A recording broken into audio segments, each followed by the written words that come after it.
Hey guys, welcome back to my channel. അപ്പോൾ എൻ്റെ പുതിയ വ്ളോഗിലേക്ക് നിങ്ങൾക്ക് എല്ലാവർക്കും സ്വാഗതം. അപ്പം നിങ്ങൾക്ക് ഇന്ന് ആദ്യം തന്നെ കാണിച്ചു തരാൻ പോകുന്നത് ഫ്രൈഡ് റൈസിൻ്റെ റെസിപ്പീസാണ്. നിങ്ങൾക്ക് കണ്ടപ്പോൾ തന്നെ മനസ്സിലായിട്ടുണ്ടാവാം. ഈ സവാള, വെളുത്തുള്ളി, ക്യാരറ്റ്, ബീൻസ്, ക്യാബേജ്, മുട്ട, ഇത്രയും ഇൻഗ്രീഡിയൻസ് കൊണ്ടാണ് ഞാൻ ഇന്ന് നമ്മുടെ ഫ്രൈഡ് റൈസ് ഉണ്ടാക്കാൻ പോകുന്നത്. ആദ്യം തന്നെ നമ്മുടെ പാൻ ചൂടായപ്പോൾ ഞാൻ അതിലേക്ക് നമ്മുടെ സവാളയും വെളുത്തുള്ളിയും കൂടി ഇട്ട് മിക്സ് ചെയ്തെടുത്ത് ആവശ്യത്തിന് ഉപ്പും വെളിച്ചെണ്ണയും ഒഴിച്ച് ഇതൊന്ന് വഴറ്റിയെടുത്തൊരു പാകമായപ്പോൾ തന്നെ നമ്മുടെ ബീൻസ് ഇതിലേക്ക് ഇടുവാണ് കേട്ടോ. ബീൻസും പിന്നെ നമ്മുടെ ക്യാരറ്റും ക്യാബേജും കൂടി അങ്ങോട്ട് ഇട്ടു.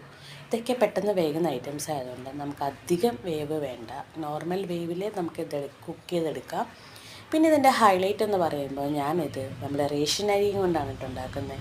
നിങ്ങൾ ഉണ്ടാക്കിയിട്ടില്ലെങ്കിൽ, നിങ്ങളിങ്ങനെ ട്രൈ ചെയ്തിട്ടില്ലെങ്കിൽ ഡെഫിനറ്റായിട്ട് ഒന്ന് ട്രൈ ചെയ്ത് നോക്കണം.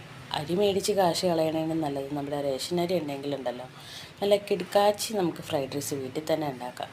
അപ്പോൾ എൻ്റെ കയ്യിലുള്ള ഐറ്റംസ് 1, 3, 4 ഐറ്റംസ് ഉണ്ട്. ഞാൻ ഉണ്ടാക്കിയതാണ്. 2 ക്യാരറ്റും 3, 4 ബീൻസും പിന്നെ ഒരു പകുതിയുടെ പകുതി ക്യാബേജും കൂടിയാണ് ഞാൻ എടുത്തത്. അപ്പോൾ അതൊന്ന് 5 മിനിറ്റ് സ്ലിമ്മിലിട്ടേക്കുന്നത്. അപ്പം നമുക്കിവിടെ നമ്മുടെ മുട്ട വറുത്തെടുക്കാം. പിന്നെ ഞാൻ ലാസ്റ്റായിട്ട് ഇതിലേക്ക് ഇടുന്നത് കുറച്ച് ചിക്കൻ്റെ ഫ്ലഷ് മാത്രം ഒന്ന് ചോപ്പ് ചെയ്തെടുത്തതാണ് കേട്ടോ. അപ്പോൾ നമ്മുടെ മുട്ടയും കൂടി ഞാനിതിലേക്ക് ആഡ് ചെയ്യുന്നുണ്ട്. ഞാൻ മുട്ട ഒന്ന് പാൻ റെഡി ആക്കിയിട്ടുണ്ട്. രാവിലെ തന്നെ ആയതുകൊണ്ട് ഭയങ്കര വണ്ടികളിലെ ബഹളമാണ് കേട്ടോ, അതുകൊണ്ട് നിങ്ങൾക്കൊന്നും തോന്നരുത്. അപ്പോൾ നമ്മുടെ മുട്ടയും ഫ്രൈ ആയിട്ടുണ്ട്. അപ്പം നമുക്കിതെല്ലാം കൂടി ഇതിലേക്ക് ആഡ് ചെയ്യാം. അതിന് മുമ്പ് ഞാൻ എൻ്റെ കയ്യിലുള്ള ഒരു കച്ചപ്പും പിന്നെ കുറച്ച് സോയാ സോസ് ഇരിപ്പുണ്ടായിരുന്നു. അതിൻ്റെ മിനിമലായിട്ടാണ് ഞാൻ സോയാ സോസൊക്കെ ഇടുന്നത്, ഓവറായിട്ട് ഇടുന്നില്ല. ജസ്റ്റ് ആ ഒരു ഫ്ലേവറിൻ്റെ ഒരു ടേസ്റ്റ് കിട്ടാൻ വേണ്ടി മാത്രമാണ്. ഇതൊക്കെ ഓപ്ഷണലാണ്. എൻ്റെ കയ്യിലുള്ളതുകൊണ്ട് ഞാൻ ഇത് ഇട്ടെന്നുള്ളൂ കേട്ടോ ഗൈസ്.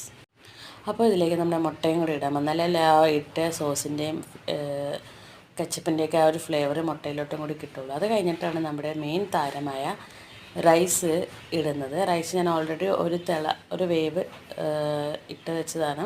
അപ്പോൾ ഇത് റൈസും കൂടി ഇത് ആഡ് ചെയ്ത് നമുക്കിതെല്ലാം കൂടി ഒന്ന് മിക്സ് ചെയ്തെടുക്കാം. നല്ല ടേസ്റ്റ് ഉണ്ടായിരുന്നു. പിള്ളേർക്കൊക്കെ ലഞ്ചായിട്ടൊക്കെ ക്ലാസ്സിലേക്ക് കൊണ്ടുപോകാനായിട്ടൊക്കെ നല്ലതാണ്.